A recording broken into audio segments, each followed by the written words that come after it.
Now, Old Bend Redmond Highway is closed from Highway 20 all the way down to Tumalo Road. Northwest Rimrock Lane, just north of Redmond. Now, this fire was reported just after 3 o'clock, and you can see this fire is still burning at this hour. Armored truck arrived and parked right in front of this building with a SWAT team, their guns drawn. Now, both cities were put under a level 2 BSET evacuation level this morning. But take a look. You can see this is one of many burn scars we're seeing out here. In that eyewitness taking photos of 2 vehicles taking off in this area during the same time that brush fire. One sheriff's deputy made 8 traffic stops from traffic violations to speed. He got out of bed with a gun in his hands. Minutes later, he says he saw a naked man crawling through his window. This mill site that we have here on this mill, it's become a problem in regards to wildfires. Why is that?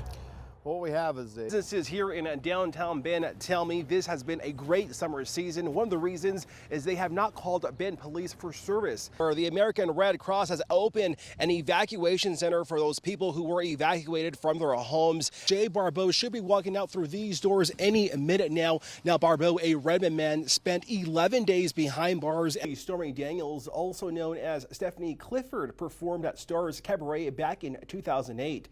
But now, with all the national attention on her lawsuit against President Donald Trump, the show is expected to attract a much bigger audience. A storm is brewing here in Central Oregon as adult film star Stormy Daniels will be taking it off at Stars Cabaret in Bend on Thursday. This could be the biggest event ever in the state of Oregon. An event that could attract hundreds of people to see the woman in the national headlines. Co-owner of Stars Cabaret, Randy Kaiser, tells News Channel 21 he saw Daniels on the news and made a phone call to his agent. Hey, do you know this gal? Or do you represent her? He says, yeah. And in fact, she was out there 10 years earlier. He wasn't even aware of the national notoriety she was having at that time. So, well, hang on your hat because something big's going to happen. Kaiser made it happen, a 3-city tour in Bend, Salem, and Bridgeport. Daniels will perform 2 shows and take photos and signing autographs for fans. He says the Bend location can hold up to 140 people, and he expects a long line of people out the door. The cover charge is $20. Seats start at $15. Obviously the draw is because she's a national personality at this point, and when you really think about it, you're actually witnessing history. This is somebody, right or wrong, is involved with a scenario that could affect history. Daniels has filed a lawsuit against President Donald Trump for defamation. Daniels alleges she had an affair with the president a few years ago. Other major adult stars who made an appearance at Stars Cabaret in Bend include Jenna Jameson. Kaiser expects Daniels to outpass Jameson. Kaiser recommends people bring cash or their whole paycheck. Seating for one show is still available, but he expects it to fill up. It was a long-awaited homecoming. rented them out last night. Even the goats know this is a big momentous occasion. People from California, Idaho, and all across the state came to the Burns Airport to get a glimpse of Dwight and Stephen Hammond. We're freaking stoked. We're so happy. This is a long time coming. On Tuesday, news broke that President Trump signed grants of clemency to the father and son duo. Thank you, President Trump, for pardoning our ranchers. The White House saying justice was overdue for the Hammonds. Surprise and shock, I think, is that, I was born and raised here. It's a very small community. We're in the middle of nowhere, and having the president acknowledge and pardon folks clear out west, it's an amazing thing. I think we all hope for it, obviously, but that it actually has happened. This is one of the greatest days in American history. Men on horses, people waving the American flag, and welcome home posters all could be seen in the crowd. Both men spending more than 2 years in prison. They were finally home, landing in a private jet owned by Lucas Oil. Tears of emotion as the father and son walked out of the plane, where they were greeted by family members. Minutes later, the Hammonds embracing the crowd.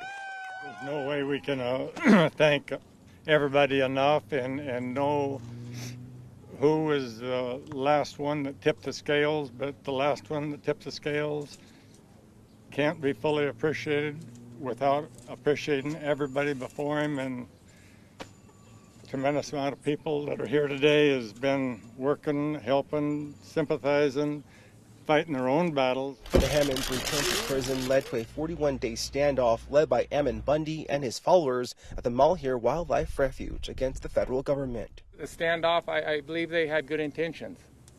I don't know how it was received. I was out of the picture at that point. The Hammonds said they received thousands of letters from supporters and people that just followed their story.